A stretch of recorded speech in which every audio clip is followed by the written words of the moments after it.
Parks and Recreation Commission for Tuesday, September 14th. Nobody here for public comment? Okay. How about the minutes from, we're looking to approve the minutes from our July 20th meeting, since we did not have an August meeting. Any questions on the minutes from July 20th? I had two questions or comments. Under the liaison report, the second sentence, numbers have been increasing to pre-COVID. I wasn't quite clear what numbers refer I think to. registrants, I think is what it should say. So maybe registrants. attendance numbers or registration Yeah. numbers. And then under the new business, Irma Butler Tot Lot, I thought one of the recommendations that we had was related to some additional equipment, and I didn't see that noted here. You did, and we did add additional equipment to the bid. We'll get that added in. Good catch. I really scrutinized the minutes this time. I'm glad you did. Any other comments or feedback? Questions? No? All right, can I have a motion to approve the minutes from the July 20th meeting? Motion to approve? Second. Second? All in favor? Aye. Thank you very much. All right, moving on to number 5, liaison reports. Gateway Special Recreation Association. Heather? Yep, thank you. Couple things I'd like to highlight. So first, we did include their entire brochure for fall in here, just so you guys can have an idea of what they offer, what their brochure looks like, all of that information. The numbers for the summer were in here. We had a pretty good summer camp session, and I think I reminded that part of our summer camp for Gateway was actually held at Burns Field. They loved the location. Everyone that actually attended that summer camp were Hinsdale residents. So it was incredibly convenient for them. They also got to use our pool all summer long, and they've already asked us if they could be back in the building for next year and use the pool again next year. So we're really grateful to be able to provide that opportunity for the SRA, but also just for our residents who are accessing that facility. You have some fall preview numbers down here. Right now it shows that Hinsdale has 5. We're actually up to 13 people that have registered for fall, which is we're back basically to our pre-COVID numbers. So we're seeing some good people returning to those programs. One other thing I want to let you know is that we did go forward with approving them to purchase a new vehicle. Normally they had 4 vehicles, so 2 paratransit van or buses and 2 like transit vans, basically. So one bus and 1 van are both now out of commission, and they have went forward to try to purchase. The only issue we're running into right now is the wait for state bid vehicles is so long. They've had people that have been on the list for 11 months already and haven't gotten stuff. So we're hoping that they'll get something sooner rather than later, because they will need it come spring.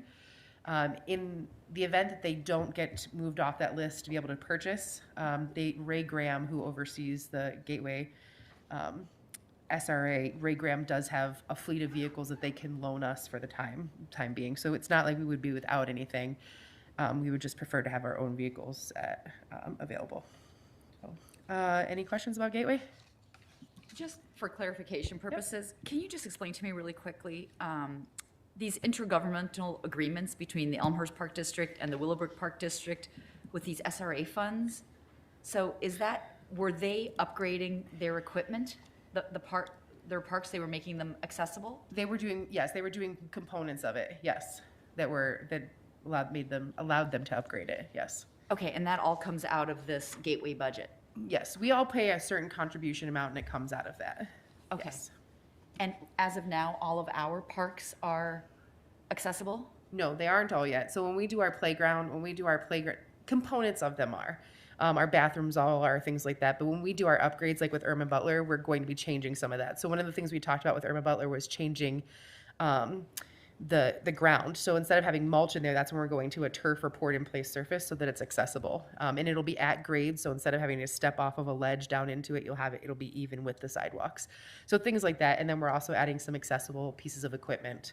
So are we eligible to receive some funding from them? I guess that's what I'm trying to understand. It's not funding. We wouldn't be eligible to receive funding from it. Not from that. Because that's money we pay in. Our money is already there as part of it. Does that make sense what I'm saying? We already pay money into It doesn't to me, I'm that sorry. into that. You know what would be easier for you is if I can send you guys the actual document that we have that kind of spells it out. So it's something I can send you in an email. That to- would be to great. review. Yeah, That would be great, thank you. But Elmhurst and Willowbrook pay into it as well. they do as well. This document they're having in here is basically is giving them permission to spend because it's the way their budget is set up. So their money is already paid into it, but the way they have their agreement set up, they have to renew their permission to spend it. Does that make sense? To use it, to award it to Gateway? Is that, I don't know if I'm saying that clearly. The way the village runs, we have a certain amount of money that's put into this SRA fund every year. Ours is set up to run continuously unless we're renewing our actual contract. Theirs isn't. Theirs has to go back and they have to re-sign their agreement every year for that money. Oh, okay. Is that more clear? But it's all about money going into the SRA, not Yes. money coming out. It's of not money SRA. coming out, it's what goes in and they're allowed to then allot towards. So part of our budget doesn't just pay for SRA for Gateway, it also pays for people that request inclusion aids and things like that. So part of that allotment of money That's where comes, that's what our funding is being used for, Yes. is for those Yes. aids for our residents. right. Okay. I guess I just was not understanding why we could not use some of that funding as we are renewing our playgrounds and making them accessible. No, yeah, that's not the way that's not how it's set aside. We would have to set aside separate money for that. And they do, the way they set theirs aside that's just how they've chosen to set theirs aside, to be able to use it that way. Okay, I would love that email. Yes. Thank you. Any other questions on Gateway? Okay, thank you, Heather. Moving on to item 6, monthly report, our recreation staff report for August. So we'll start with the lodge. As you can see, as of right now, we're still having a good turnaround for the lodge. We're year-to-date $102,663. That includes our caterer licenses and our rentals. We are booked pretty steadily through the end of the year. With the new mask mandate, we have had a handful of people canceling, but the majority of people that have booked are out using outdoor space and and are comfortable with moving forward with their events. For the few that have canceled, we've booked 3 of them back in with memorials or like family birthday parties and things of that. So we're not really seeing a big loss at this point. So as long as we can continue on a path without any reduced capacities and things like that, the lodge is actually set to have its best year in 5 years. So knock on wood, but we never know what's going to exactly happen with the mandates. So again, if we stay where we're at, most people are comfortable with just doing masks. It's when the capacity is reduced that we would see people trying to cancel or to change their events in some way. We're also seeing quite a few bookings come in for next year at this point. We are having a lot of interest again in those months of May to October. So that's where we see a lot of people asking for space. Any questions on the lodge? Heather, do you know, I noticed that the caterer's license revenue is up quite a bit since last year. Yeah, I mean, so we it's- didn't collect, we collected almost, very, very little last year. We collected it at the early part of the year and a little bit toward the end of the year. We didn't collect from anyone last year because of the events. We kind of excused them from having to pay it because many of them weren't in business. We put into place a few months ago the new caterer policy where they pay per event. So this is every event we've had, someone's paying that percentage into it. Rough estimates of where we'll end up with the end of the year is about 12,000 if we go forward with all the events the way we have them. Again, their head counts will change, which means the amount that they pay to us will change, events will change, but that was just a rough estimate of where we're at. Usually with our old policy, depending how many preferred vendors we had somewhere between 10 and 15,000 we made in caterers fees. So we'll still be fairly similar to that this year. Okay. And that's what I was getting at is Yeah. this a function of the change in the model Yeah. that we've applied? And is there any feedback from the caterers that you're So aware of? most caterers are comfortable with it. We do have a handful of caterers who this new policy does not benefit. So Uncle Bub's is a good example. Uncle Bub's books so many events with us that they're actually going to pay out 2-3 times what they normally would pay us. So before where they'd have a cap at $1,000, which is roughly 4 to 5 events for them, they could be paying us 2 or 3 times that with the amount of events that they do. So there have been a handful of people that's impacted. Most everyone else doesn't have enough events where this actually is more in their favor, where they're just paying each time they're here. So Using that example, I can understand why they might Right. be somewhat disappointed in that, but how do we Right. feel about that? as of right now, they shared their displeasure with it, I guess, and we said we would look into it going forward and just see how this year kind of panned out. Most places offer something very similar, so it's not like it's different from what they're doing elsewhere, and they've still continued to book events with us and are paying us that fee. I think part of their issue is that they have to build that fee into what they're charging people. So events that we had already on board, they can't do that too now.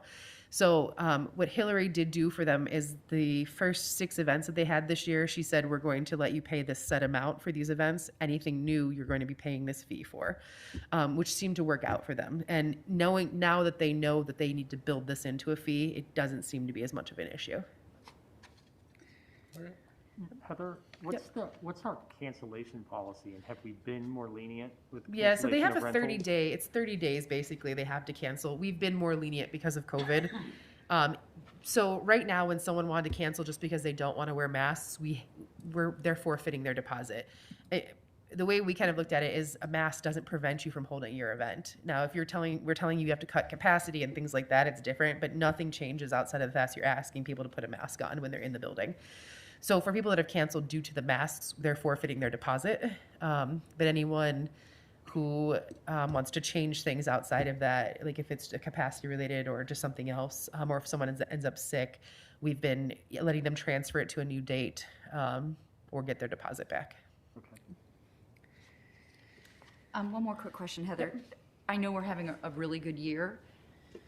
Remind me, how much was the transition center paying us? Because we had the high school in there, right? For Yeah, a they were number of paying, so like our months. first couple months of the year, like the January and February and March payments were that was only them that we had during those months. So it depended on how many days of the month that they rented. So January, because of the holiday, they had a whole week that wasn't in. So just depending on which month they had, that they were paying somewhere between $4,000 and $6,500. When it came to like March, that's when they started adding on the Fridays. They started being there later in the day. So their base, they never paid us less than for the $4,250. That was the lowest amount they paid us for their rental.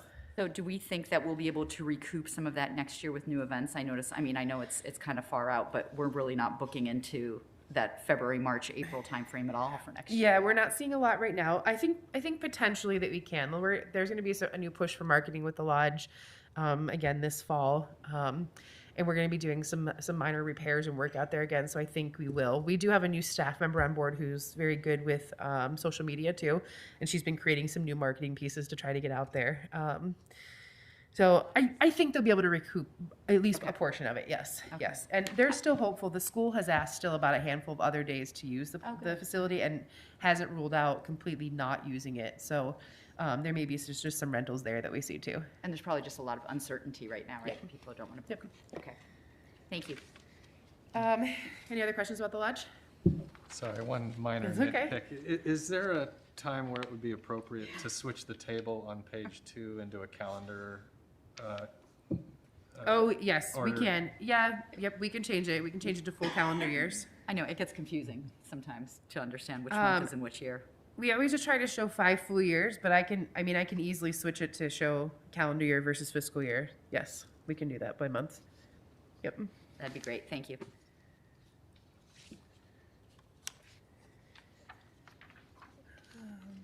Okay. Any more lodge questions? No? Okay.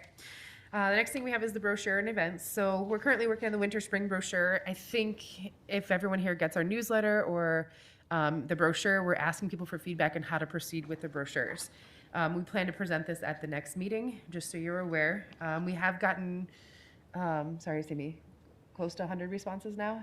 Close to 150. Oh, close to 150. So we have a good response to it. And it's about maybe 50-50 right now with people that want brochures, people that want digital, and people feel very passionate about either reason. So we'll bring that back to you with just some numbers and some explanation of what we think would be the best course going forward. We're seeing an increase in event registrations. We're seeing an increase in registrations for everything, really. So our sports registration is the highest it's been in about 8 years. You'll see when the pool numbers come in November, but the pool is at the highest it's been in over 15 years. So we're just seeing people really want to be back out in things. We actually did a last minute adding. We always do breakfast with Santa, as you know. We had a wait list that was twice the amount of our capacity for what we could take. So we added the Friday night before, pizza with Santa. So we transferred some people into that. So we're seeing a lot of interest in people doing the events that we have, which is fantastic. Upcoming events that we do have at the Park Cleanup Day, the Fall Family Festival, and then the Hinsdale Turkey Trail we'll do again. The Family Festival is going to be at Robbins Park again because we are not allowed to use the middle school. So we will be in Robbins Park. We're planning to have it outside entirely unless there's severe weather, and then the community house says we can use their gym, but likely it'll be mostly just an outdoor event, similar to have we done previous years. So, any questions about events or the brochure?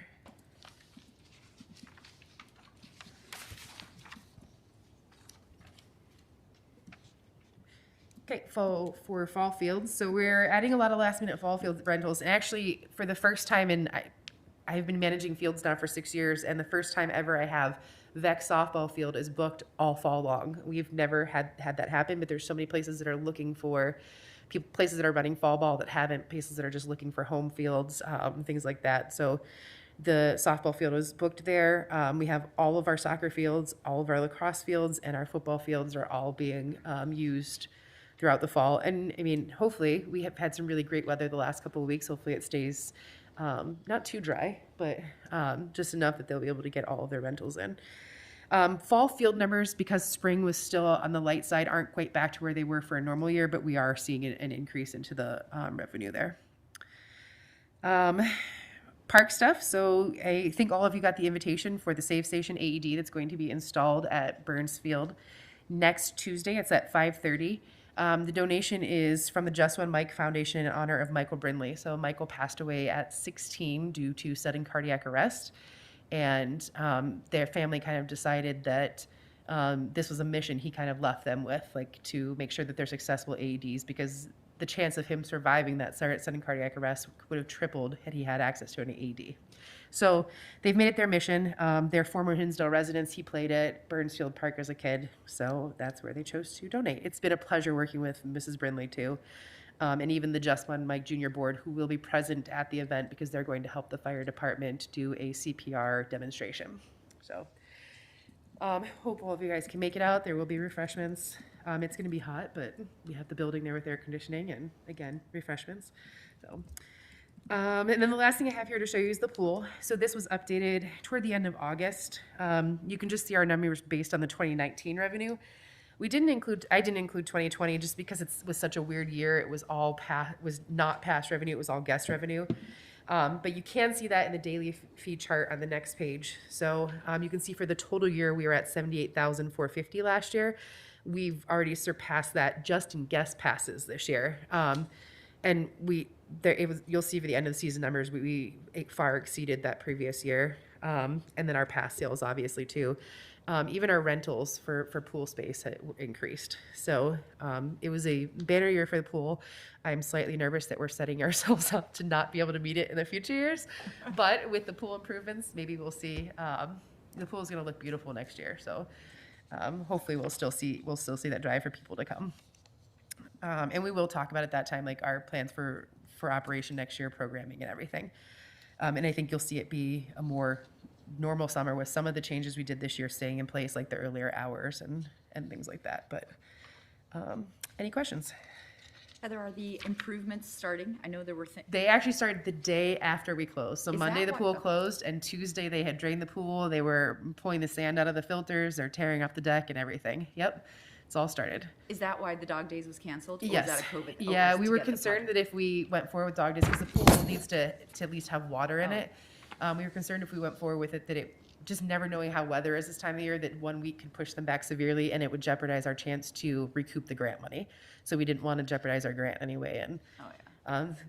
it is Sammy's favorite event of the year, so she was disappointed. And we did have a handful of community members that were disappointed, but we did have the basket from 2 Bostons that we were able to raffle off. And people seem to understand. So it'll be back next year. Yeah.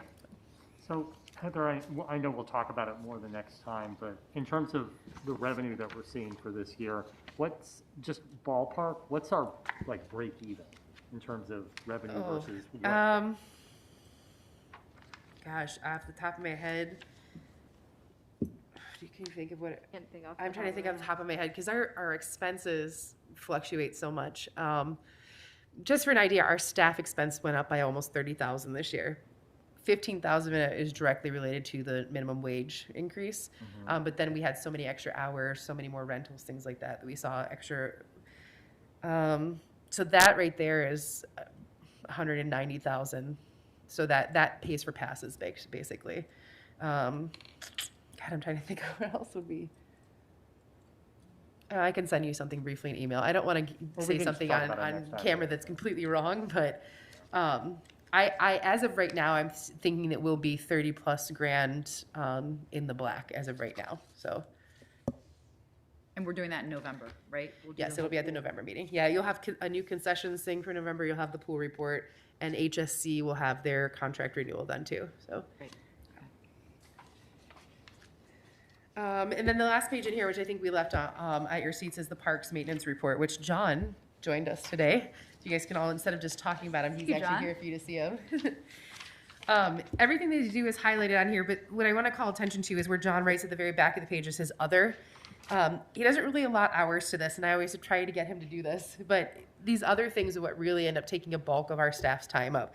So like the storm events, when they clean up from those, it's days and days of cleanup that they end up doing, which takes away from a lot of the other things that they're doing. So laying out the fields in soccer, if you've watched Fridays with Fennell, you can see is a very detailed, long process that they go through for that as well. And then just doing things that come up randomly, like we talked about, we had to move the tee pads for disc golf. Things like that take, again, 2 staff for multiple days to be able to do these things. And then the park benches. So we have the majority of them installed now. There's a handful that we're waiting for some final benches to come in. There was a delay in our final order, but those are almost all done now too. So, any questions for John?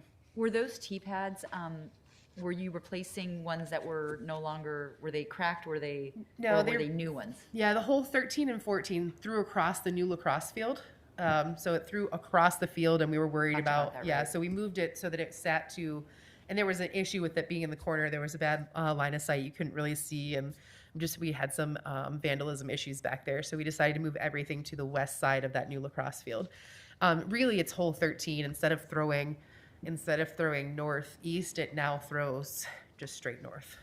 So it goes up along the lacrosse field, and then hole 14 switched directions. Instead of throwing, it's basically everything's in the same position for it. It just throws the opposite way. So It is busy. It I was is. just Amazing, there. There yeah. were Yep. so many people playing disc golf. I Yep. mean, I feel like we need to do something, I don't know, have a We disc do, golf and tournament. actually- We need to do something because I don't know how many of those are residents versus non-residents. I have no idea. we do have a surprisingly large amount of residents that play, and they reached out while the holes were offline just to say, hey, I'm a resident. I come here every day, on my lunch break or after work to play. So we do have a large amount of residents there. I couldn't tell you for sure. It's a very popular course, and there's a website out there called UDisc where they rate courses in kind of all over the United States. But KLM has a rating of 4.5 out of 5. So it's a good course. It's easy for beginners. People have been playing a long time, enjoy it. Yeah. So it's a good course. So you'll see a lot of people it's coming from awesome. all over Chicagoland to play at it. I do have a connection with someone who does a disc golf podcast and kind of sets up some tournaments in the area. So we did have a tournament earlier this year, a women's tournament. But we've been in conversation about maybe doing some classes or courses, maybe 1-day things for people just because it's so popular.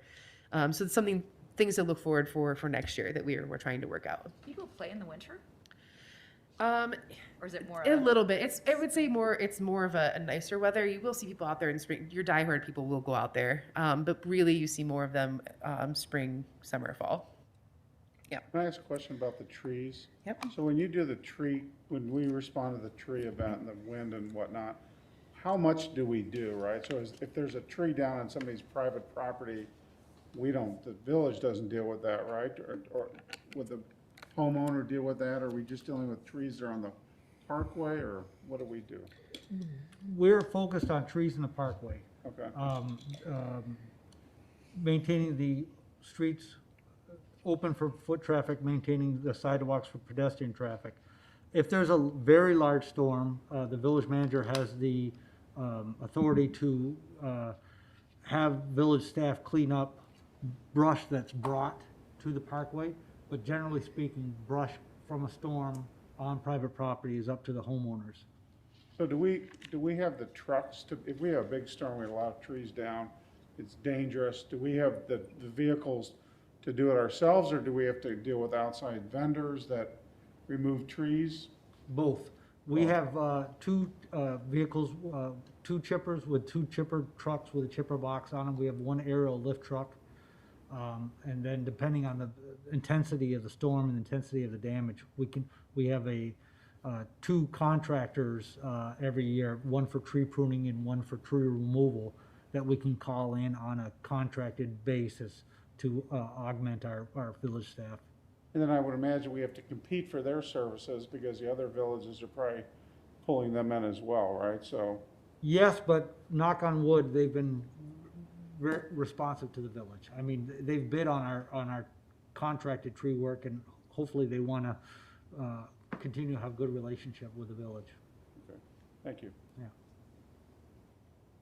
Any other questions about the staff report? You've been busy. Next thing we have is the ice rink. So in front of you, you have a memo that just kind of covers all of the different things we've talked about in the past. So we have the current ice rink information on relocating to the tennis courts, information on synthetic ice, and information on chilled ice. The purpose of this was more just to put in front of you all of the options we have and to have a discussion on how the commission would like to see us proceed this year and then further years. So direction for how we'd like to manage the years going forward. We do need to purchase new liners this year regardless of what we're doing, and that usually happens within the next few weeks. So we would just need feedback on how we want to go forward. I did include, wasn't in your packet, I think I emailed it out this morning, and then we gave you a copy on at your seats here. This was put together by the Wheaton Park District. Rob has had 25 years working for the Wheaton Park District and managing their ice before, when it was just ponds, and now to their chilled systems. He and I had a really, John, I think you were with us too, with this lengthy discussion about ice and what he would recommend. And then I've also talked to 5 different vendors within our area who do ice. And everyone across the board has said that they have not, unless it's a chilled system, they haven't had ice prior to January 1st in over 5 years. So if you're using a pond, or if you're doing like a filled system like we have, it hasn't happened prior to January 1st. That information, Rob did some really nice work on the weather and things like that. I think he even has a nice little bit in here from Tom Skilling. It's a very nice report he put together. He actually presented it at the Illinois Parks and Recreation Association conference that they did. So he has information in here on all the different chilled rinks in the area. He also has information on the cost of those rinks, which I did list in here. Theirs was part of a grant when Wheaton did, and they did two. They have one that's a regular skate, one that's a hockey skate. But they did list the costs to be, sorry, I'm looking at the wrong page. Approximately $275,000 for the chiller and the piping system. And that was for when Wheaton did theirs. When Etkes was $178,794, and that's just the chiller and piper system. There's additional components, and I think he does a nice job of explaining them in here. Like there's storage components. There's I think glycol, is that what it's called? Mm-hmm. That goes into the chiller. Yeah. the chilling. Yeah. Then he also has the Zamboni that they use, things like that, just for maintaining all of the space. So a significant amount of things to look into if we're looking to move to a fully chilled system. No one that I talked to recommended synthetic ice unless it was like a couple of days that you have it set up. They did say there's a building in the city, a gentleman owns like the top 3 floors, and his son is a hockey player, and he has a permanent synthetic ice on his roof of his building. And he said because it's been there for 10 years, but it never gets moved, and they come in and do monthly maintenance on it. So he said because it's never moved, it never has to be stored, it's held up well for them. it's not something that I would invest, the village not spending $50,000 for synthetic ice that we'd have to move and possibly wouldn't be usable the next year. I even asked companies if they'd be willing to come out and advertise and let us put it in the park. And again, one group was like, well, let us think about it. But then when I showed them the space, we would have to actually level out something for them out there because it has to be a completely level surface to put it on. I think our best bet for Burlington, even if we were to put a nice rink, since it's been like we use at Brook, it would have to be small, very small, to where it's the most level place of Burlington. And I know when you look at Burlington, you think it's fairly level, but there's a slight, John can tell you what it is, an incline. Pretty significant. I think it's actually over 3 feet. Which is again part of the issue we have out at Burns is with it not being level. You get, 2 or 3 inches at one end and 1.5 feet at the other end. Long run, if this is something the village would really consider, maybe we consider putting it into the capital plan and then investing in a chilled system. If it's something we really are wanting to do.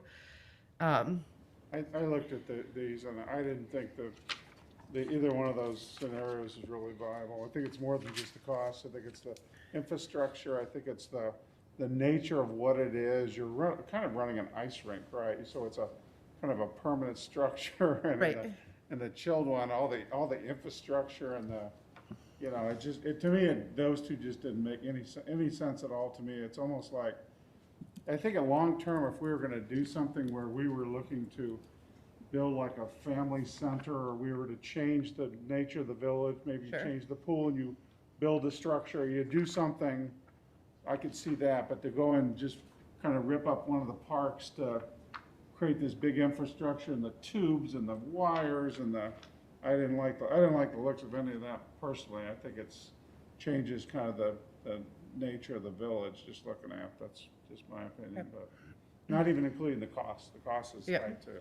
Yeah, I agree. I think that looking at that last option, I mean, if you were going to considering a grant or something for sure for that, but it just seems there's just so many factors that come into play with that. I mean, not the location and like you said, the Zamboni, the storage building, it's Yep. that infrastructure, staffing it and supervising, and then having to worry about, vandalism Right. and things, fencing around it. I mean, it just seems kind of like a pipe dream. It seems really cool, but I feel like, Wheaton has a population of 50,000 people, Right. or, we're a village of 18,000. Now, Winnetka probably has fewer people than we do, but I don't know. It would definitely be something we'd have to gauge interest from the community, because I just kind of view ice skating in the village as like, everybody knows that it's dependent on the weather, and if we have a bad winter, well, we're not going to get as much ice skating, but Sure. it's a great thing that we offer, but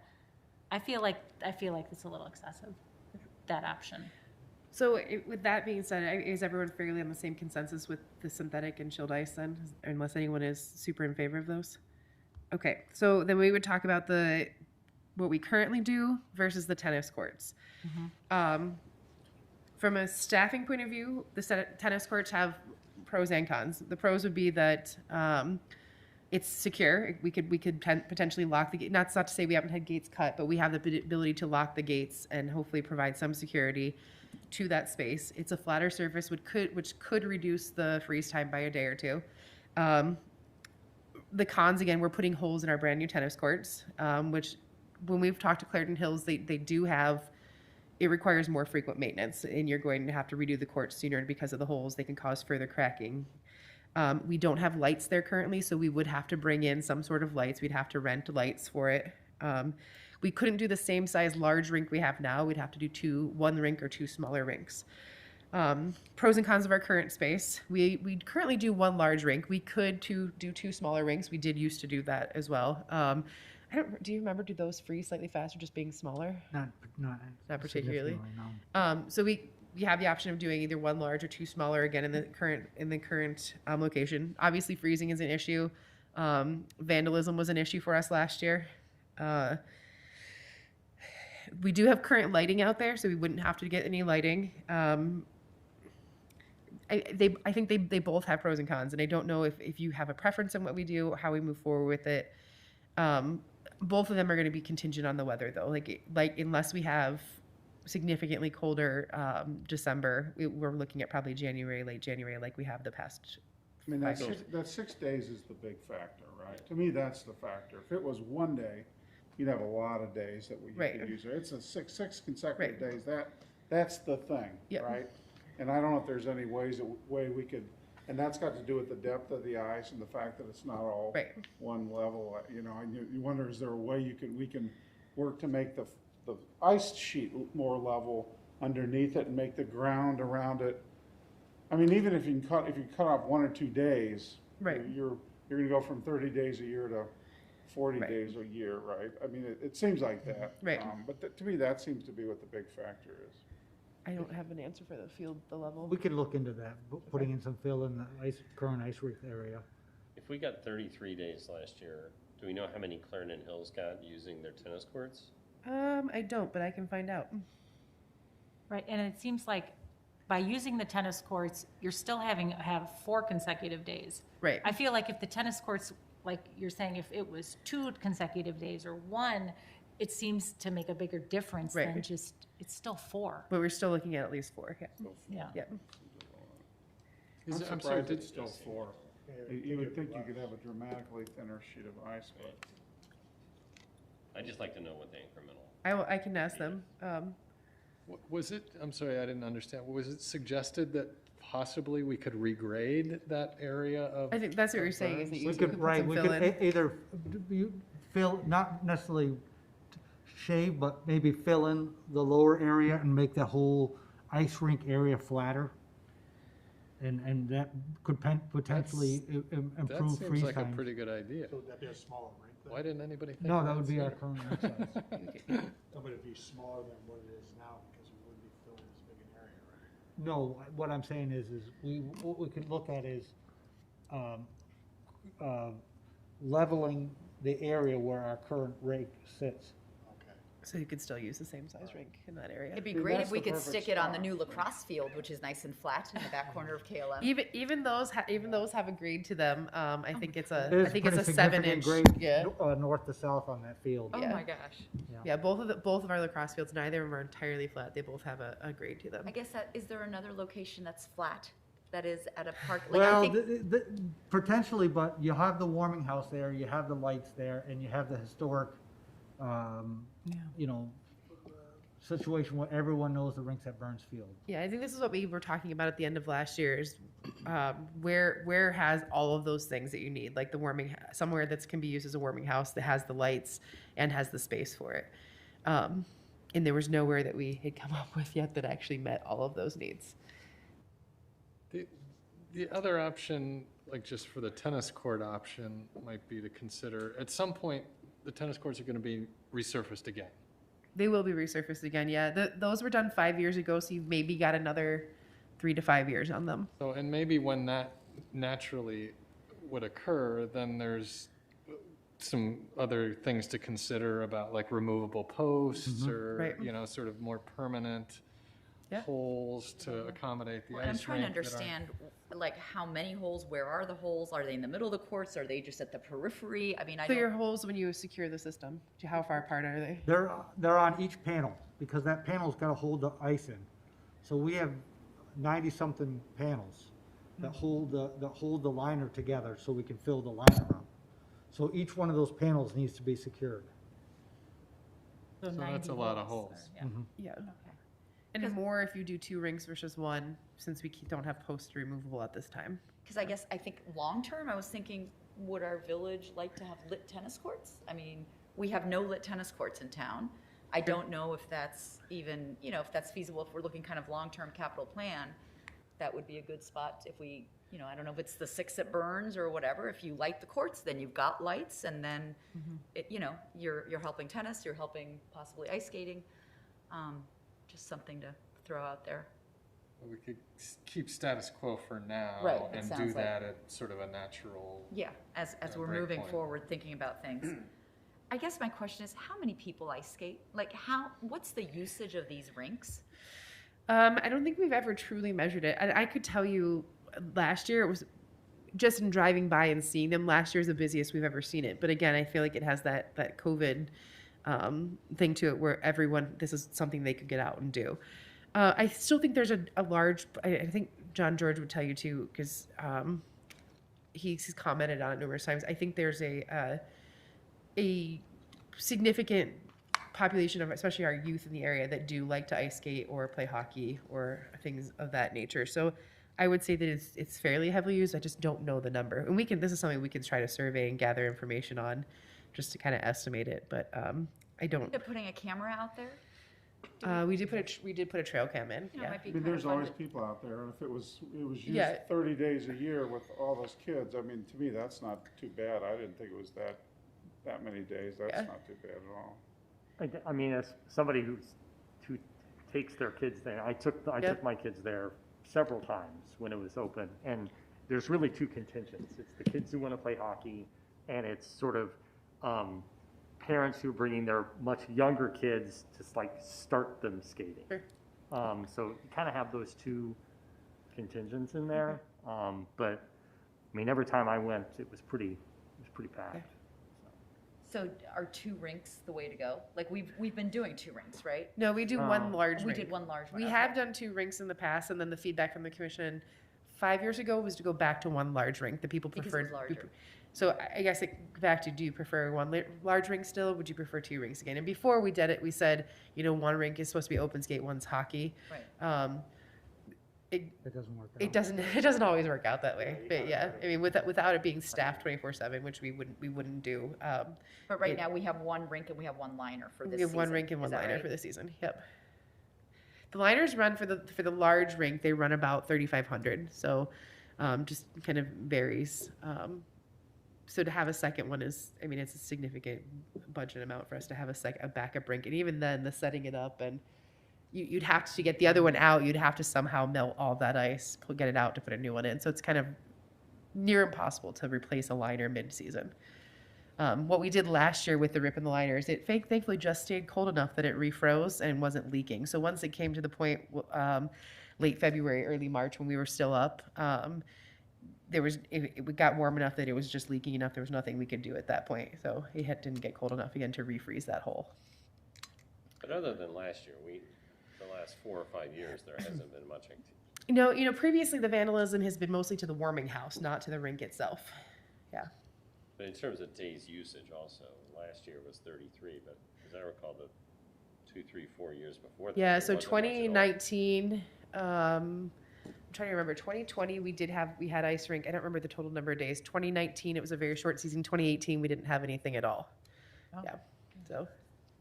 Are the residents at Mellon Park still, was that up this season? They are not, and actually it was funny, I just talked to that gentleman last week. They've decided not to go forward with it anymore because for them, even at that smaller rink, it was too much work for not having a season ever be able to get it up.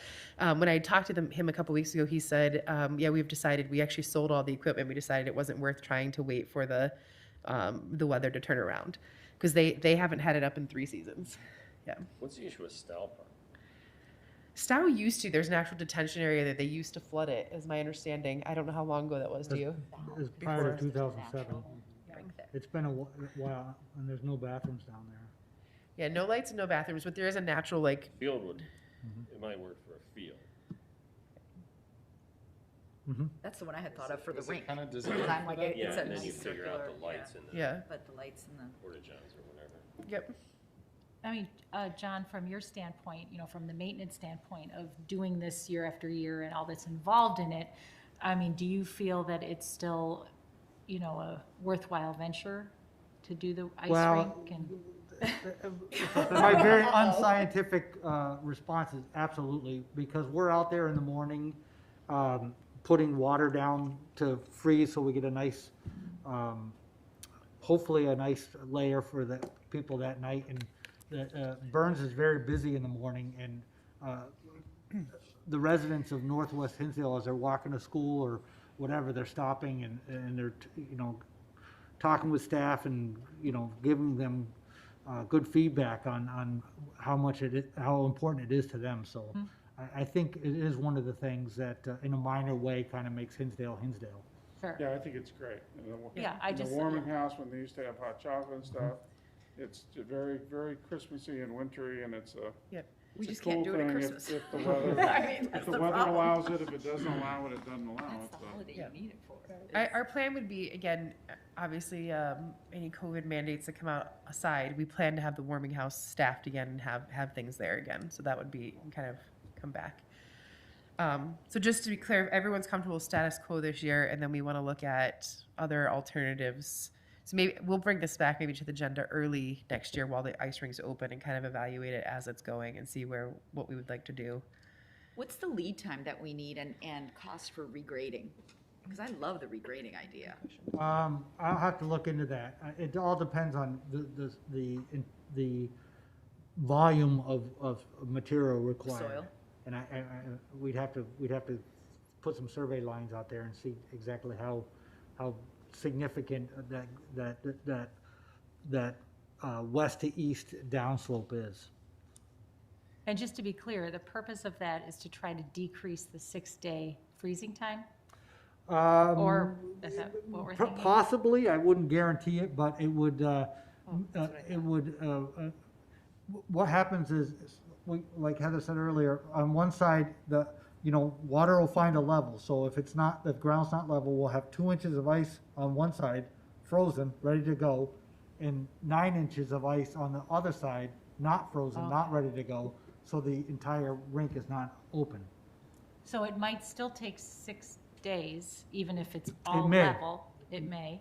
But we'll have good quality ice Okay. throughout the rink. Got it. Better potential for it to possibly take less time. Yes. I guess I'm envisioning a regrading to be more flat, similar to a tennis court. So in my mind, I thought if we're going to regrade and reduce that 6 days to 4 days, that would be worth it. Yeah. If we're not going to gain any days, then I don't know that expense is worth it. That would be an expensive project to fund. not Is worth it? Okay, that's, Yeah, I don't know the expense on it. It may or may not be. And I don't know, I can't guarantee that we'd knock, how much we would knock that 6 days Okay. off. It would help by a day or 2 days or half a day. I couldn't tell you. How thick does the ice have to be? If it were level? It needs to be a minimum of 6 to 8 inches. well, the Farmer's Almanac says it's going to be one of our coldest winters in history, We'll put starting it in up next week. November. So it's going to be up by Thanksgiving this year. We have everything in stock prior to Thanksgiving usually. So if there is weather appropriate for them to put up the rink, they would. So, okay. Well, it sounds like maybe there could be some further analysis or evaluation of the regrading idea. What would it cost, and maybe a better way to estimate any time savings, freezing time savings. And I I mean, will. it just seems logical that it would decrease that. Right. over time. I will follow up with Clarendon Hills to find out how many days they had last year. Yeah. And I would check forward. with the vandalism, because they had vandalism even in the tennis courts. Yeah, they do. And my only thought is that if we can lock it, then it's another level of deterrent from it, I guess. So. But I think overall, as a commission, we feel like we love offering ice skating in Yes. the village, right? Yeah, So totally. anything we can do to, increase the number of days that it's available, wonderful. It's definitely a value add for the community, and we get a lot of positive response to having it open. So we'd like to keep it open. And like John said, even though it's a lot of work for his staff sometimes, it's one of those things that is kind of a necessity, I think. I guess in the back of my mind, I keep thinking that second ice rink opened up, the indoor one, behind where the Whole Foods used to be. Do you guys? So did that impact any of our outdoor, now that we have two rinks pretty close by, indoors? I couldn't tell you for sure, just because we don't measure usually. I mean, when we had staff out there, they would keep track of how many patrons we have. But we didn't do that last year because we didn't have staff out there. Okay. But do we have data from the previous years, like 18, 19? Do you have it from Probably somewhere. 19? I'd We have to- somewhere. I know there's old data. I have they have little check sheets that they would fill out. So somewhere we should have that old data. Okay. We'll look for it. Okay. All right, but thank you for all that information. I had, in my mind, I had no idea what the cost of the chilled ice versus the synthetic This was one ice of the versus projects our intern worked on initially. He got all the basics together, and then I had held Okay, well, conversations. super so- useful, because here we'd still be Yep. thinking, oh, like, it's got some Yeah. ice, but, $200,000 or $300,000 later. Right, exactly. Okay, so thank you. That was useful to go through. Any other ice rink questions at the moment? All right, new business, the picnic reservation policies and fees. Yep, and Proposed I'm changes. going to go over this, but Maggie, as you can see, was the primary on this. Maggie actually takes kind of manages our picnic reservations. So she's the one that does the majority of the reservations, that hands out their permits and everything like that. So she did quite a bit of research on the surrounding areas, which you'll see on the second page. So local comparisons to the size of their facilities, what rates they charge, if they charge deposits. And she did a nice job of highlighting it. So where our current procedure is, reservations we allow to be made over phone. You could also make them in person. But then once you have made your reservation, you have 10 days to return your permit. I don't know why this was set up the way it was set up. It's just how it's always been, and it was something we needed to look at. We get a handful of people every year who just never return with their signed permit, never make payment. We don't know for sure if they ever show up for their event because they're usually weekends when we're not staffed, things like that. So fees are currently shown below what we charge. We don't charge a deposit. Again, another issue, and John can attest to this too, we frequently have vandalism or a significant amount of trash that's left or things like that after events, and nothing to prevent someone, nothing to hold the say, be like, this needs to be managed, this needs to be cleaned up. So we don't take a deposit for any of those things. We also have a tent permit, which we don't ever give out to anyone unless you're renting the lodge. So it just doesn't make sense to keep it on the books. And then when people ask to rent the ground space, it's not a charge for it. We just tell them like, oh, here's a space that you can go to. And there is a charge for it. I'm sorry, but it's we just say like, here's where you can go. There's no real like designated area that they go to. So it's not something we really maintain. And if there's under 30 people, I mean, people can just show up and use the park. So that one's a hard one to manage. We don't very rarely give out grounds permits. So, suggestions to change, again, is non-payments of fees. People aren't paying, so we want to make sure we're capturing all the payments. Any misuse of the space, we want to make sure that we're managing that and holding a deposit for those. And then just to update our fees. They haven't been updated in 5 years, and we're not really trending with all of the other areas, the other local pavilions. So reservations, we would recommend moving to in-person reservation system. You would need to come in, you would need to fill out your permit, pay at the time, and then you could actually leave with your permit in hand. Potentially, if we had a way to do that, assess it all online, we would have that option. We just haven't figured out how to make it all available online where they could pay and get their permit the same time. But however it would happen, you would have to get payment prior to us giving you the permit going forward. We would want to collect a deposit just to ensure that they're leaving, like Maggie had written here, leaving pavilions in the good current condition. We'd like to increase the fees slightly, and we'd like to eliminate the tent and grounds permits. So on the page here with you, where you can see all of the other local facilities that we have, we're currently sitting below most of them when it comes to rental rates, and the majority of them do charge deposits. So what our recommendation is that we would increase our North Shelter fee to $150 for residents, $210 for non-residents with a $75 deposit, and South Shelter would be increased to $200 and $260 with a $100 deposit. Maggie, do you have anything you want to add? I'm sorry. Yeah, how many rentals do we have per year, ballpark? So they've been trending downwards since like 2017. I pulled about 5 years of data from RecTrack when I was looking at this, just to kind of see how many resident bookings we have versus non-resident at which shelter. And we're not getting as many. Part of that is COVID. So like when I put the numbers together for Heather for the initial proposal, I just said we're not even going to worry about 2020 because we refunded a lot of those people. They booked in, because we start taking bookings for residents in December. So they had booked and then all of a sudden they couldn't have an event, or they could have an event but they couldn't have it catered, or they all had to wear masks. So it kind of ended up being just a wash as far as that. I think we had yeah. 63 in 2019, and if I remember, it was 49 for this year so far. So far. So it is trending down slightly. Again, I think we do think a lot of it's COVID because we've had a lot of people that do standing reservations every year that have said we're just not comfortable meeting as families yet or coming together for this event, or they've made a reservation initially and then said, you know, like Amita was one of them, right? Or was it Advocate, where they said we're going to have this company picnic and then decide they just didn't feel comfortable doing it. So we've had a handful like that. If that answers your question. Yeah, it does.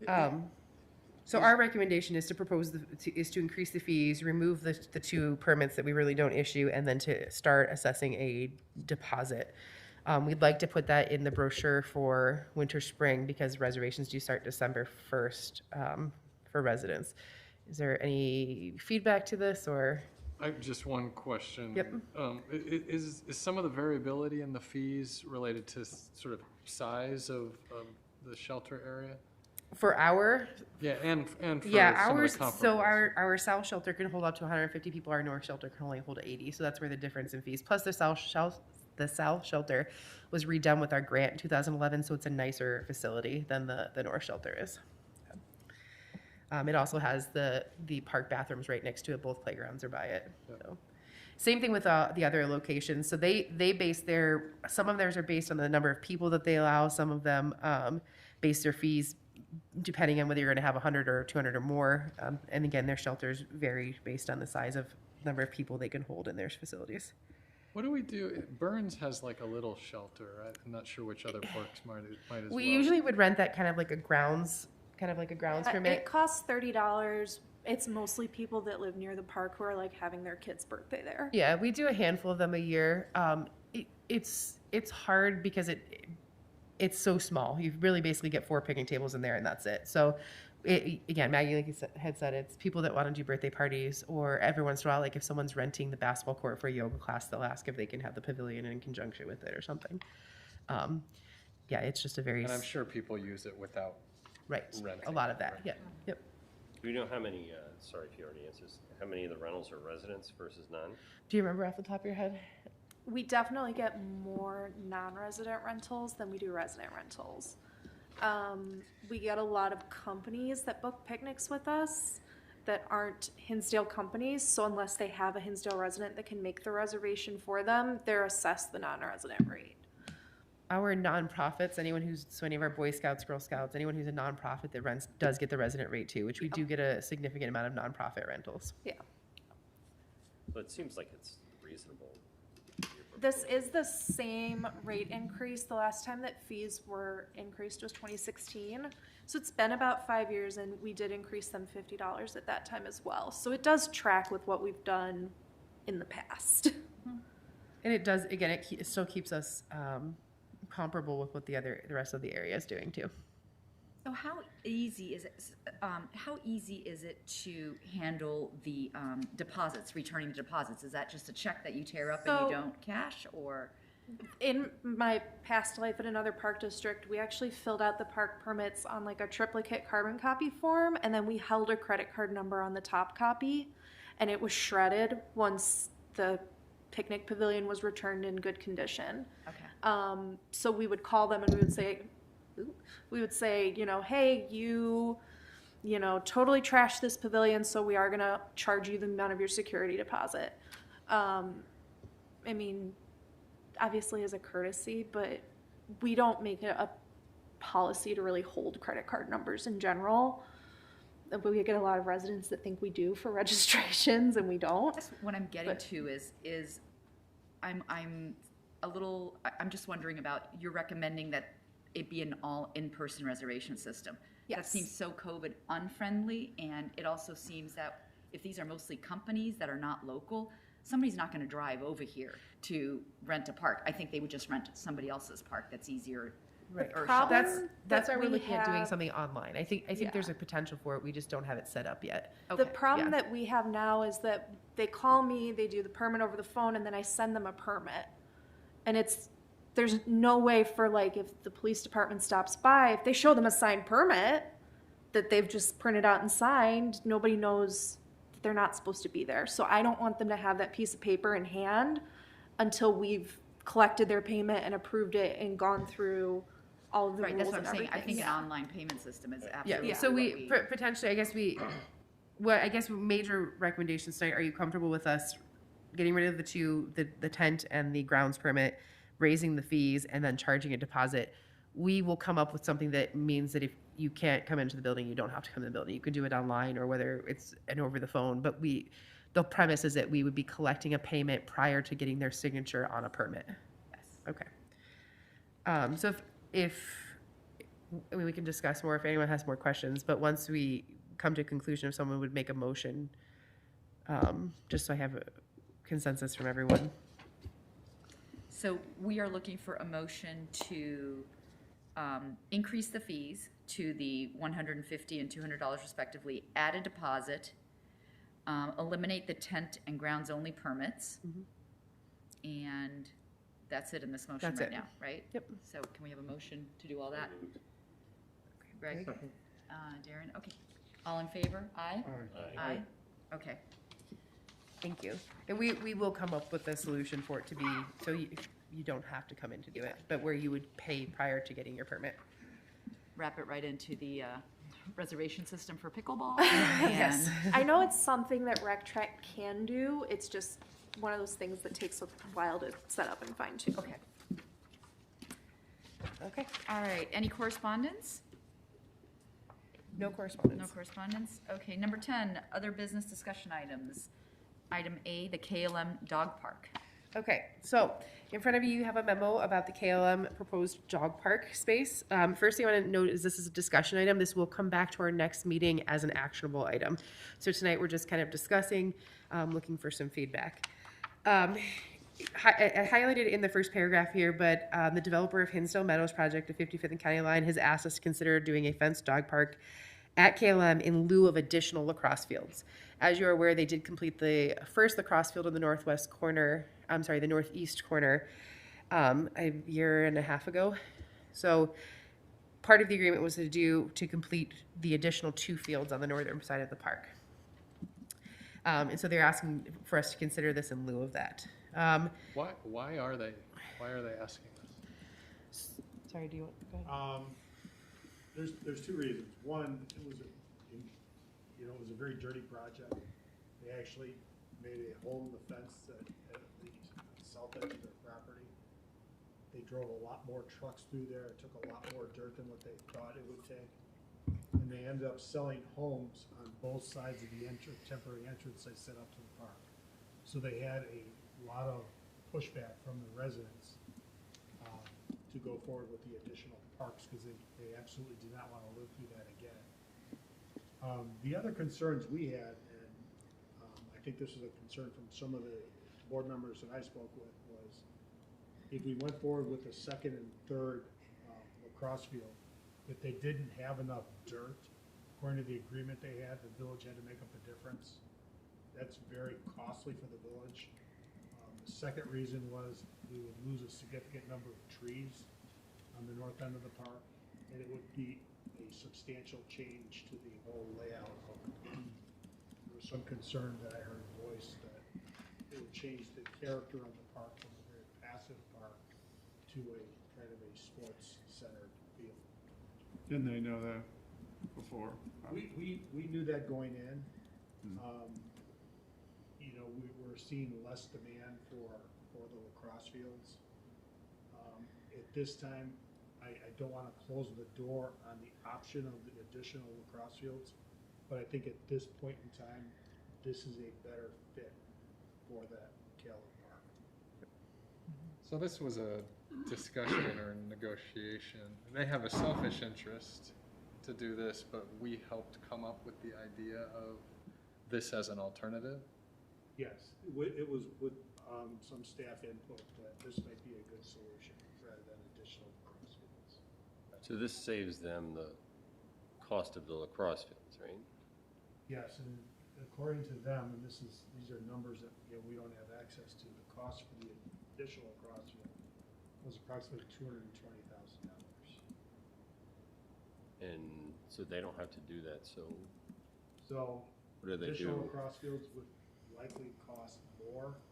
It could cost the village additional money. We did look at exploring other avenues to enter the park off County Line Road, but there's some low-hanging wires that run along the western side of the park that made it almost impossible.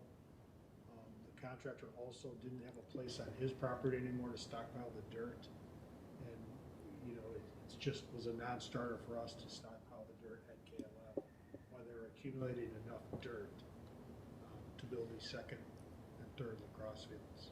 What is the cost of the fencing compared to the cost of lacrosse field? Is it dramatically different? 3+ acres of fence, I would imagine, is fairly expensive. But Their estimate, according to them, is about $70,000 it would cost them for this dog park. So it saves them 150 calls. I think we as a commission, though, didn't we at some point go out there and we looked at those Yes. lacrosse fields? And we were also, I can't remember when that was. We were looking at the grading of the new field and then looking at the grading of the current fields. And we talked about how it would look much more like I don't want to call it a stadium, but Yeah, it you was know, in an 2018. athletic, Park. a sports park Athletic field. versus our natural Yeah. sloping. I remember Patrick was here having a big discussion with us Yeah. about this as well. I mean, I was a kind of a voice in that. I think that, you know, I'm not really a fan of changing the whole look of our beautiful KLM Park to accommodate more lacrosse fields. While I know that we had an agreement with Hinsdale Meadows and it's a certain dollar amount, you know, that we had knew that the lacrosse fields would cost, that's not worth it to me if a dog park is the better fit for the community. And therefore, the other thing I was thinking is the lacrosse fields, what does the lacrosse community think? And is there still this demand where they're like, oh my gosh, we don't have these lacrosse fields? Because if that's not the case, you know, that ebbs and flows, the need for fields and sports. But, you know, our park is what it is. And if we change it, we'll never have it back. And I hate the idea of getting rid of trees. Well, and I think this So- would get, so it's good that they've approached us and said that they'd like to consider an alternative to the lacrosse fields, so that when we come to address whether we would like to consider additional cross fields or not, we have this other alternative now. Yeah. So the intent is that the dog park, this fenced dog park, would eliminate the off-leash hours at the park and replace it with controlled access fenced dog area. The biggest thing I want to drive home tonight is that this is going to create a safer environment for the dog users, the dog owners, and for all park users. So I think it's a pretty detailed memo here, multiple pages, I apologize, but I kind of go through the current dog uses and issues at the KLM Park. So we currently allow dogs to run off-leash north of the park, or north of the creek. It is ordinance based, so there are specific hours. Currently those hours are 5 to 9 and 5 to 9 a.m. and 7 to 10 in March. So basically like spring to fall to middle fall. And then those more winter hours are 5 a.m. to 5 a.m. to 10 a.m. and 5 a.m. to 10 p.m. The original, that 1 hour that changes was because there were activities, or those couple hours that changed was because there originally were activities that were taking up that space being used. There still are, like lacrosse is taking place on those things. There's disc golf courses that is being used up there.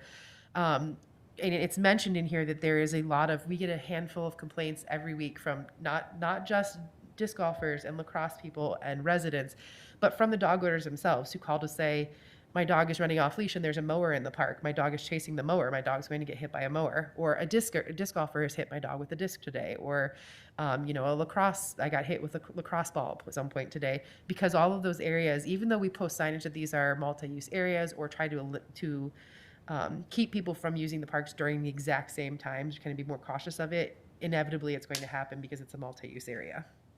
So, other restrictions that included are, they're supposed to keep their dog leashed from their car until they get north of the creek. That does not happen.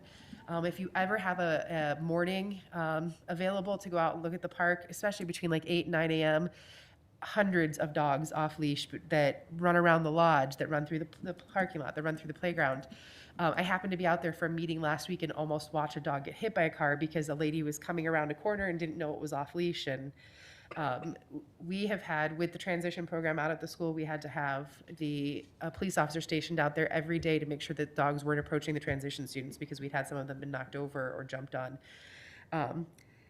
It's just the ability for us to enforce it, it has become very, very challenging. Isn't one of the reasons that we enclosed the Montessori playground as well?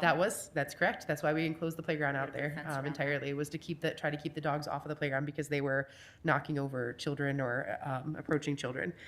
We've gotten calls from platform tennis because dogs are approaching people while they're playing platform tennis. And this isn't just like a friendly dog wanting to come up and give kisses. We're having dogs that are larger or aggressive, not always large, sometimes small and aggressive, but that are kind of everywhere in the park. So There is information on here on the next page. You can see we tried to do this big push back in 2019 where we created these new signs that clear delineation. This is where a dog is allowed. This is where a dog is not allowed. This is where you can take your dog, but it must be on leash. You can see a picture of what that sign looks like. They're very large signs.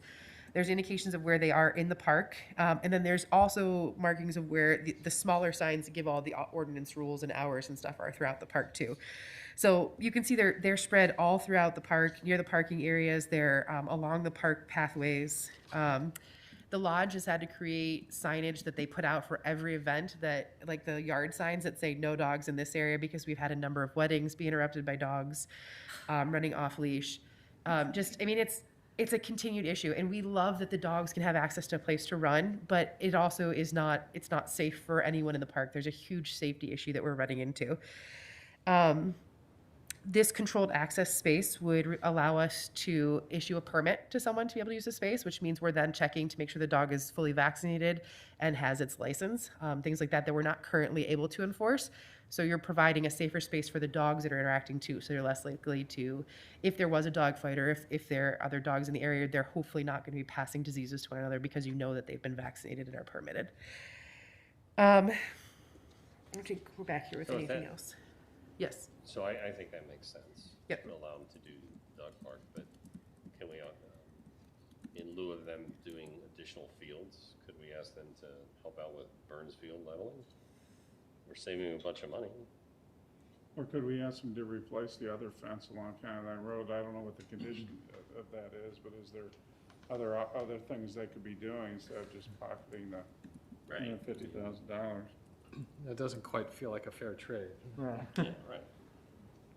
We can look into that. The agreement that they have with the village says that we have the option of additional lacrosse fields or nothing. So they're to approach us after they finish the first lacrosse field. We have so many days to respond. If we want additional lacrosse fields, if we say no. We don't want the lacrosse fields either. That's the bottom line. So it's not like they pledged $660,000 towards park improvements to the village. We can certainly look into that, but I'm not optimistic that we're going to be able to get additional improvements. I think the dog park makes sense. I don't see anything that doesn't make sense. And I've always wondered how we handle, I've lived here 30 years and I've always had that, and I've always wondered how that worked out, all those dogs running around there, but. So some items for discussion, and it would be nice if you can take it to the community too, and just kind of maybe if I don't know how many of you have dogs. I know at least 2 of you do. So, talk to anyone that you know that has dogs, or if people that use the space, kind of find out what the community feels about somewhere that's dedicated. So, number 1 is safety. Number 2 is they would get to have all day access to the park, because you're no longer bound by these. We would change the ordinance. You're no longer be bound by these ordinance hours that say you have these hours to be in the park. Because it's gated and control access, you could be there during the park hours, which right now are 5 a.m. until 10 p.m. So there would be no specific set hours. You could just be there whenever is convenient for you.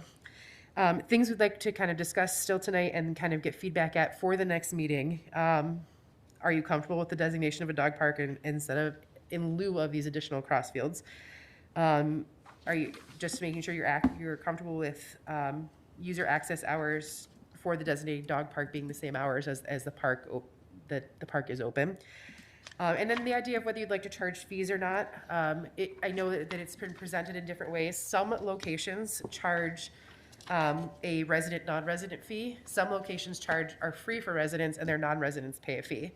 I think there's pros and cons to both of those, so I'd love to hear what the commission thinks about that and how we'd like to proceed with our recommendation to the board. One quick question before Yep. we leave so I think the dog park makes sense, but to Heather's point, do we have any idea what the demand is for lacrosse fields? I mean, We're making right this- now, I would say we're meeting our demand. Like we've talked before, it ebbs and flows. Previously, we needed another leveled field. We definitely needed another level competition field. Right now, we're meeting that demand. That doesn't mean it won't grow or decrease. I don't have a good answer for you. It kind of currently we're meeting the demand we need. Yes. And So we have two. We have two. 2 game fields, 2 practice Yeah. fields, which works nicely right now. Okay. Yeah. how are we envisioning the fencing around this dog park working? I mean, we've talked a lot about wanting to preserve the natural look of the park, but a big chain link fence doesn't seem consistent with that notion. Well, I would point out that there is a chain link fence that is on the border between the King Brevard House and KLM Park. So that chain link fence is there now. I think we had some discussion earlier when we were approached by Burridge about wanting to improve that fence because there was going to be additional parking right on the other side of that fence. They were not interested in making the changes that we had recommended for a more substantial concrete type fence. It is a So- powder coated fence too, which will make Yeah, it look a little it's nicer. black- Is it, oh, yeah, I was Yeah. gonna ask black that. powder Yeah. coated fence. I think if it's a black chain link fence, I think it Yep. definitely, it blends in with the environment Yep. much better than just like a, a silver fence. Right. It would be the black powder coated fence. The other thing to think of is if you're in the park, when you drive in that driveway there, that whole area is actually sloped toward the driveway. So even with the fence there, especially with the chain link, you'll still be able to see through it. You'll still have a lot of line of sight toward the trees and over to the other fence line. And part of it being sloped is nice because that you shouldn't really have a boggy, muddy area where the dogs are. It kind of all slopes off into a drainage area there. And it's a very underutilized area of the park. It's really not used right now for anything. So it would be a nice space to put it because it would provide a meaningful usage for the space, and it's accessible easily from the parking lot. So if you would get out of your car and literally 10 steps, you'd be to the access gate for the dog area. I think it's fantastic. I think that, I mean, I don't even really use a dog park with our dog, but I've been to KLM. I thought that was just a crazy system over Well- there. People love it. But I think that area where it's going to be, like you said, really, it is very underutilized. And I'm interested to survey, neighbors and things and see what they think. But Yeah, we'd love to hear what the community, if you could get some feedback from the community, and we would ask at the next meeting you make a recommendation to go to the board for it. But just things to consider. And the fee would be another consideration. Do we want to charge a fee? What kind of fee? And I did include that in here, what, like our closest dog park areas to us. So we are the only free off-leash dog area in the area. Everywhere else has a fee of some sort that they charge. So things like, we list here the forest preserve ones. So Maze Lake, there's one in Darien. These are all DuPage County resident fees. They charge per dog. Now that charge is, you can get into every dog park in DuPage County Forest Preserve. So Hinsdale was recommended, if we're going to charge, we charge a little less because it is just one area that you get access to. The other is potentially we offer it as a benefit to our residents. This is free for residents and it's just the non-residents that pay. So we'd like to see your feedback on that at the next meeting too, what you think would be beneficial. We already have a budget out there for waste disposal bags because we already manage that. We already have trash cans. There would be some annual expenses related to the access system that we have, whether it's fob access or something on your phone, anything like that. There would be a maintenance charge for that annually. And then, if we wanted to add additional benches or waste cans or any kind of little elements to the park, we could have those. But we also would then have the potential to run events. So there's a really cute event that someone mentioned to me once called Yappy Hour, and you could have Yappy Hour at the dog park. So things that we could actually raise funds to improve the area too once it's in there. So just some fun ideas that we could look into if we were to have the space. So we could actually do programming for people and their pets then with that reserved space. What, quick question, so it's right next to KB. So what happens if the dogs start barking and they consider it a nuisance or a noise so I was looking as I was driving through there. So it's right along the driveway and then it continues along the driveway on the way to the paddle courts, right? Mm-hmm. Some dogs chase cars. Some dogs, I don't know if I'm just wondering if KB, is there a possibility that they would complain about it that would cause us to somehow cease once it's built? That's a good question. I wouldn't think so because I don't think the dogs are gonna be barking all the time. I don't think it's gonna be like a kennel dog or they're all gonna be barking at the same time. right. It's not. So, I was sharing with them earlier, I took my dog to Mays Lake a lot pre-COVID. We haven't been since. Yeah. And it's similar size. It's about 3 and some acres as well. It's more of a big rectangular section as I was looking here. Here, there are sections that you can't see because that building is going to be in the Right, middle, the right? barn, So- yeah. and the entrance is going to be to the right of that building? It would be to the right of the West. building, to the to west side of it, yeah. the west side there.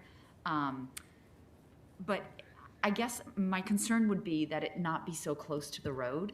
I feel like we need to leave a little bit of space between the road and before that first fence, and also to the look of, driving in and having a fence right there. It would be Yeah, nice to I know be- it's hard to tell from the map that you have, but I want to say that these are set off about 6 feet back from that drive already. I know it's a small map, and it's obviously done by, none of it's exact, but Okay. the intention was to have them set about 6 feet back from the road.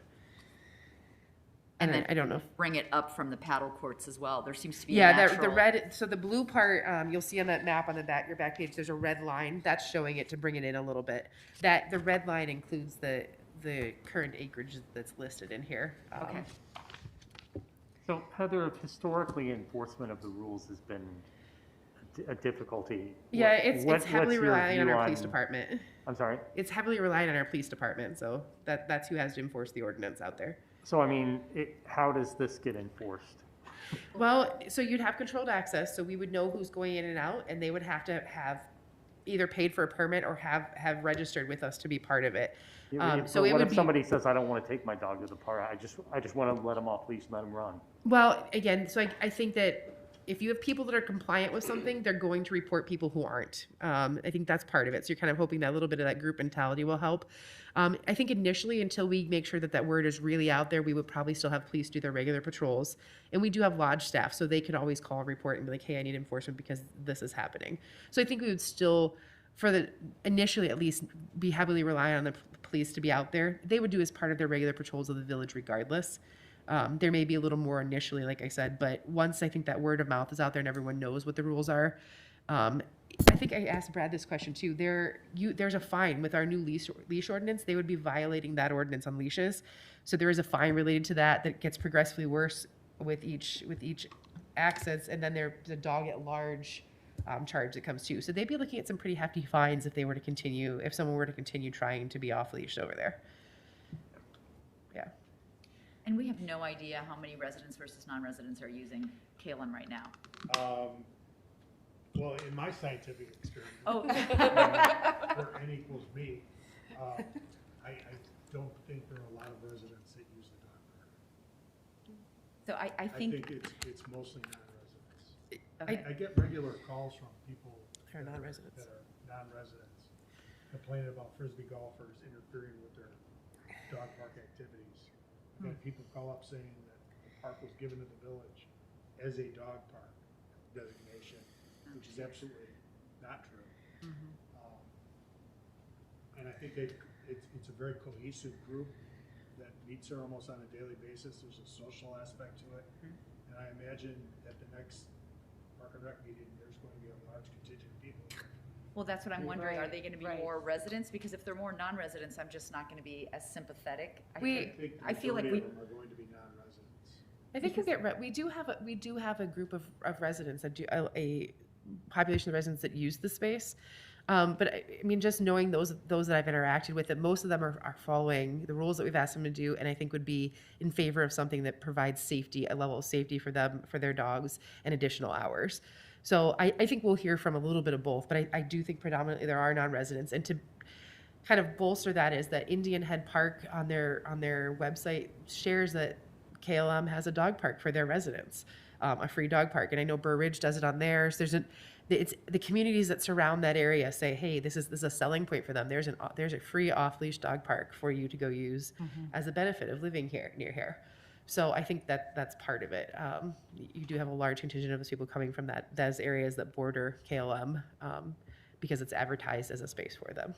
So there would be an educational step where we would have to kind of make people aware of what the change are and how that's going forward. But again, we really would drive home the components that this is a safety aspect and this is going to extend your hours and your ability to be in. Yeah, I think the hours park. are a huge sell because for me personally, I tried to go there, but I couldn't get there before 9 in the morning by the time I got my kids to school and whatever, and then Yep. the dog park hours were over. And in the evening, Right. you've got dinner and homework, you know. The largest complaint that I get from residents is that, school drop off isn't until 8:30. How am I going to get there before 9 o'clock in the summer? And so that's one of the biggest things. Like, there's no way I can make it during this time. So it is an issue. And then again, safety. This isn't every single one of us at this table owns dogs. So we're very passionate about dogs. We want dogs to have access to the park. We want to be able to provide that, but it's a safety issue too. So we want to make sure that wherever we're allowing the dogs, that the dogs are safe and that the people that are with their dogs and that the other user park, everyone feels comfortable in their space. So Heather, when this comes up at the next meeting, and if, we do have people here talking about it, is there any presentation then that goes along with that from you? Because some of them may not understand why we're talking about doing the new park. I'm just saying. This information, this packet will still be out there for the public, and we could probably put some stuff on a slide to present so that they can just kind of see more of that. Yeah, but this packet will be out there for the public. I think, it's not like we're taking a dog park away. Right. We're keeping a dog park and we're Yeah. actually making it more accessible, Right. more hours, Yeah. all these things. Now, non-residents, safe. well, Right. the payment part, could Right. be an issue. Well, we don't have to pay it now, we do, but I I think. mean, and that could be something you consider, maybe as a benefit to our residents. We say residents are free, and that is a nice thing. That now they have dedicated space, more hours, but they don't have to pay for it still. And it would be just non-residents that we would collect that fee from. It's not for a year. It's not a huge fee that we'd be proposing. I mean, I think I'd suggested for non-residents that it was $100 for a year for one dog and an additional $25 for additional dogs. So And right now, I think the closest one we have is Maze Lake. is Bays Lake. And you pay $50 a year.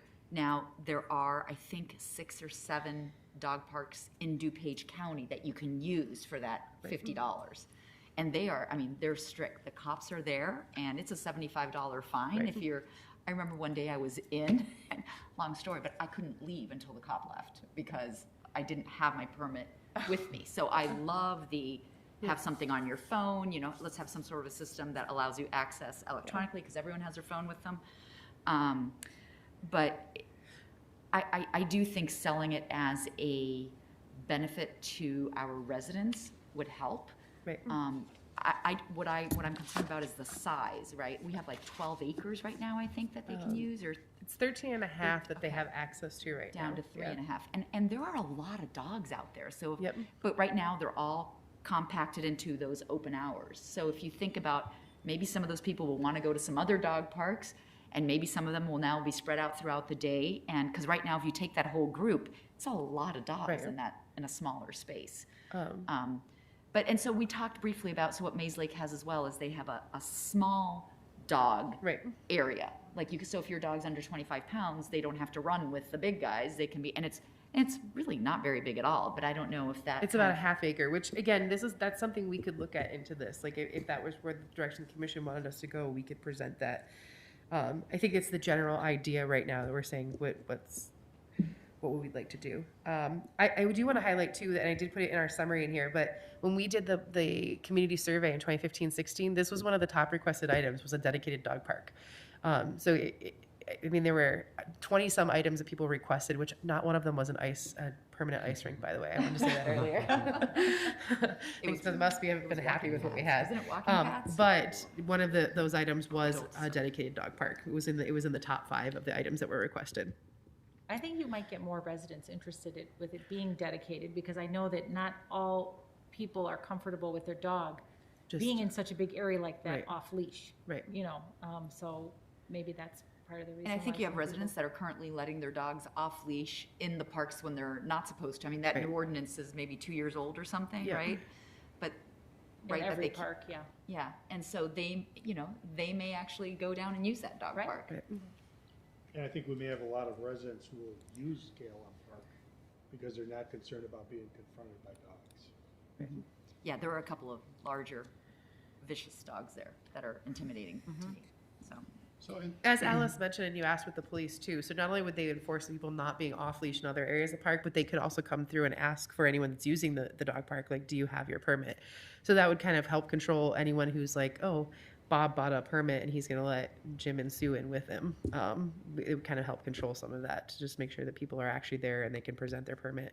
And for people in town, it could be real, I mean, you have to get a license for your dog every year anyway. So you renew your license, you renew your dog park permit, and, Right. or it's free. You just And that's a really great way for us to market it out to everyone too. You know, when we send out the things for dog license renewal, reminding people to do it, like here's your chance to purchase your permit to go to KLM as well. cost to it, but. I mean, and you have to prove your dog has their rabies vaccination to get your dog permit anyway. Right. So, Right.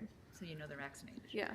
And just to be clear, is our expectation is that the current users of the dog park are likely to object to this? Not all of And them. it's I the think we will other have users some. of the park who are, you know, sort of concerned about the dogs that would be I think the current users are favorable. gonna object to being in a smaller space and having less room to run. They were going from 13 acres, 13 and a half acres. Yep. Down to 3.35 acres. Yep. And I think their main objection is going to be a smaller area for their dogs to run. Right.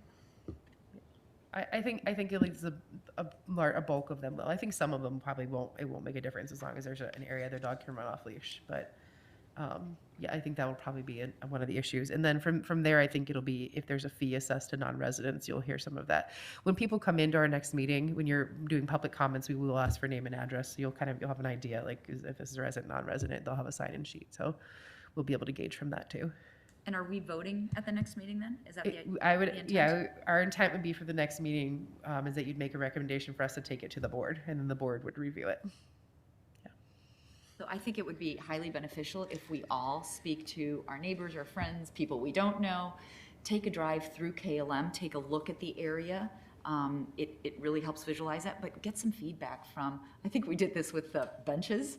I remember John George doing the train survey with pictures of benches. But it would just be great to get feedback from our residents. and- Yeah. Any other things on dog park? John, could we like chalk this out so we get commission members get an idea of the area? Well, if you want me to do a scientific survey on this, then, I'll do my best. But yes, we could probably, Chalk or put some stakes out, just put so some if you guys white, want to put step some, out. field striping paint out there. Yep. Great. Well, there's really, I mean, it's surrounded on every side. It's really how far back the fence It'll- is from the road coming in and how far, and when it ends Yeah. at the end before the paddle Yeah, boards. it'll be mostly just off the access road into the park and then east of the barn, and then how close to the platform tennis, courts, and then that's pretty The much. only other thing I'd add is cross-country too. So Yeah, oh, just so that's you what I guys was can gonna see on ask. here, cross-country does run that path. We had asked James when they were giving us kind of a design to make sure they include two 10-foot gates. So there would be a handful of dates that for a couple of hours on those dates, the dog park area would be closed to allow cross-country to run. But that's already happens anywhere in the park. So there are currently a handful of dates where from 3:30 to 7 on a Thursday or a Monday, or 8 to 2 on a Saturday, where the park is closed to all other users. And we post those signs and we have police out there that help enforce it. So that really isn't going to change, because they still would need to run through that section. So we would They're put gonna run right through the dog park. They so would, you're saying yeah, there's so gonna we'd be a put gate two here and a 10-foot gate there. gates, one on each side of it, that let them kind of run right through. What is a in 10-foot Mullen. gate? I'm not sure they And then, yes, it's so similar to, I think it's Maze Lake does it, there'd be a mow day where we'd say from 8 a.m. to noon on Wednesdays, there'd be no access during the summer months while mowing is being completed, think because they that have does Thursday have to be mornings or completed at some something, point. So that would be, we would have a posted sign saying every week at this time, weather dependent, because obviously if we have heavy rain or something, they would have to shift it back, but we would make those notices to people. And if we have people permitted, we have a list of people that were using that space where we can send updates out saying, hey, we have to schedule maintenance this day, so it's gonna be closed, or we have this happening. So we could easily contact all those Or these people are the and say. cross-country meet days or Right, whatever. It's right. So easier we to could, we communicate. could prepare them for those dates ahead of time, so we don't have people just showing up being like, what's happening? We wanna use the space. So, Do the dog owners handle their dog droppings 100%? Or now you're gonna be No, so- concentrated? Not in the big space. so right now, we have bins out there. We provide waste bags for them, and John's staff is still When he's mad at people, that's the job he assigns them. Just kidding. Just kidding. No. My very scientific answer to that is no. No. So we did previously, we used to budget for a company called Poofrey Parks that they would come in and clean it all up and they would take away the waste bags. They stopped offering that service. That doesn't mean there aren't other people that do it. They stopped offering it and we just thought, our staff can pick up the bags as they're going. We could potentially go back to having a company that actually comes out and services it, because it is a consideration that if they're not cleaning up in that dedicated space, someone needs to come in there and clean that up occasionally. So we can still budget for that. Even when we had someone coming in doing it weekly, it was under $5,000 for the season. So I don't see it being a huge additional expense to what we're already doing. And I think in that space, they're much more likely to. I think Yeah. when your dog is, half a mile away or whatever at Right. the other end of KLM because he's running loose, you're not going to walk over there. But Right. in this space, I think they would.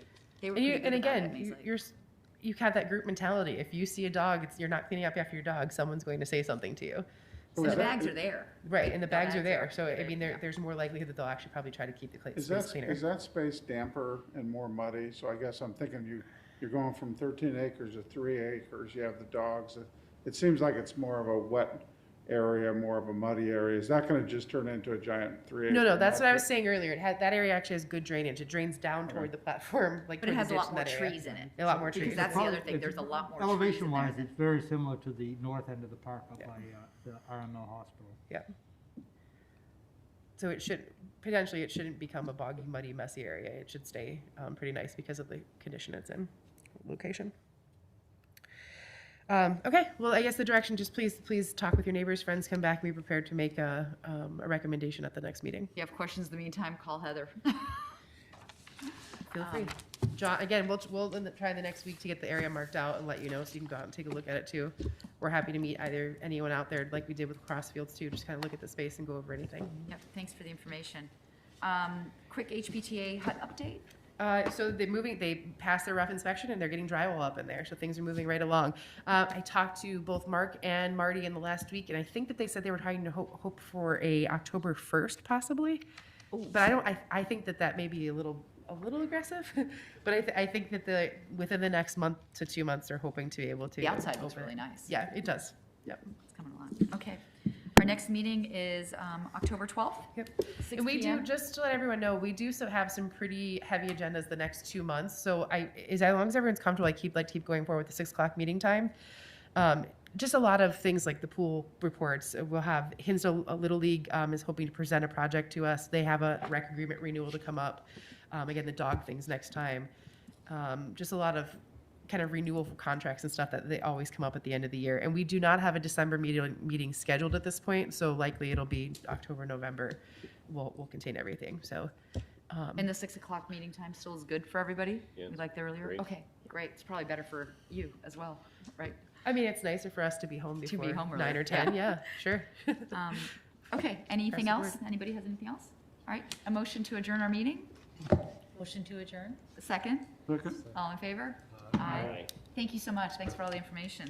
Thank you guys. Look It's nice to forward to- see everybody in person again. Yeah, so.